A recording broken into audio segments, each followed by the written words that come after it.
Excellency, let me begin by saying how delighted we are to welcome you to New Delhi for the fifth meeting of our Joint Commission on Bilateral Cooperation. I do remember our earlier meeting in Cambodia on the sidelines of the ASEAN Summit, and I'm really very, very glad today that you are here with us. I must first of all compliment you on the article in the Indian Express.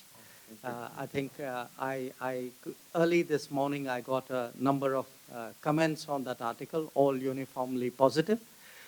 But I think many of the points you made there, which is that our domestic agenda of both countries is focused on inclusion and empowerment, that business to business is the pathway of going forward, the importance of our defense cooperation, the need to stabilize the Indo-Pacific, the importance of respecting rule of law and promoting inclusive multilateralism, and the fact that we are both democratic Asian republics.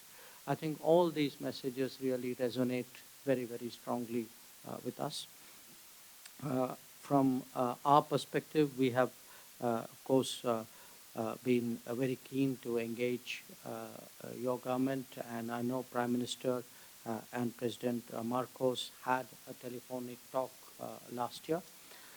So I look forward today to really sitting down with you and discussing how to take our cooperation forward. I would also like to express my appreciation for your participation in the Voice of Global Summit, Global South Summit. I truly believe today that, we are two countries who share so much, who look at global developments and continental developments with so much convergence, and who have so many economic complementarities that our Joint Commission will surely be very productive.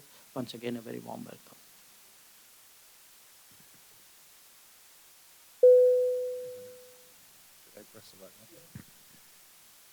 Thank you. Good morning.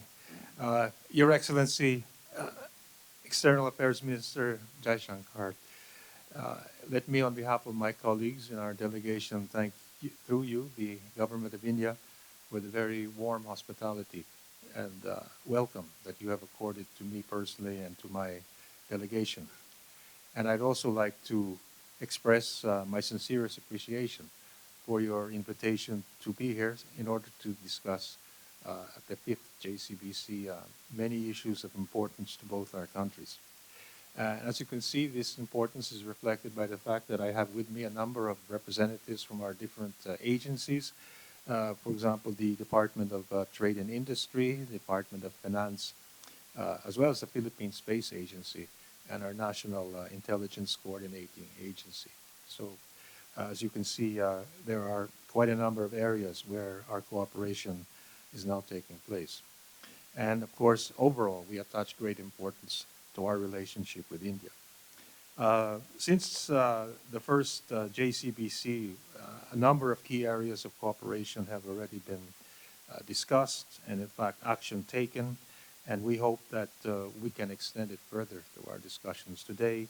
Areas, cooperation in trade and investment, defense, health, medicine, agriculture, tourism, financial technology, just to name some.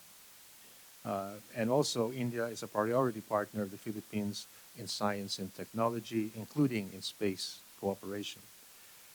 Your Excellency, in 2022, India was ranked as our Philippines' 15th trading partner.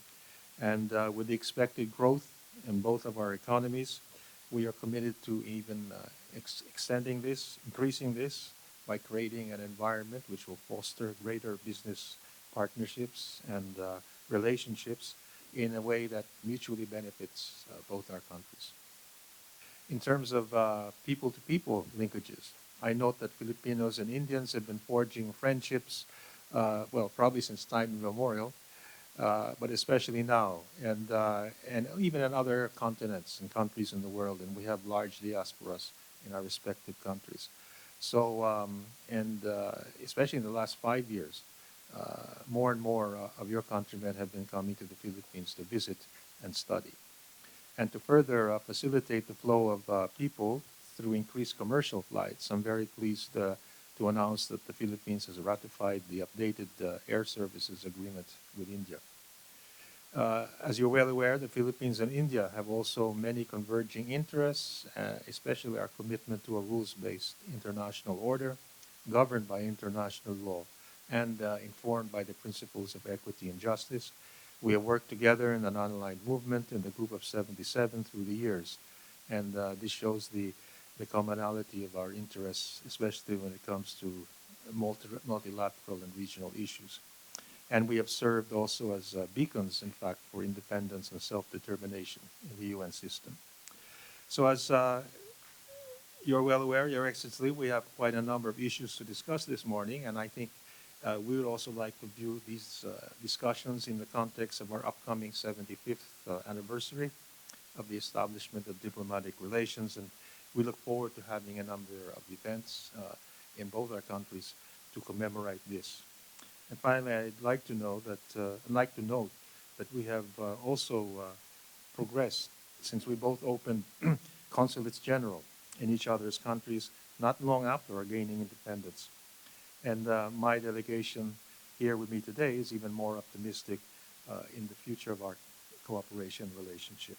So once again, I'm very delighted to be here and look forward to having a meaningful and productive exchange with Your Excellency this morning. Thank you very much.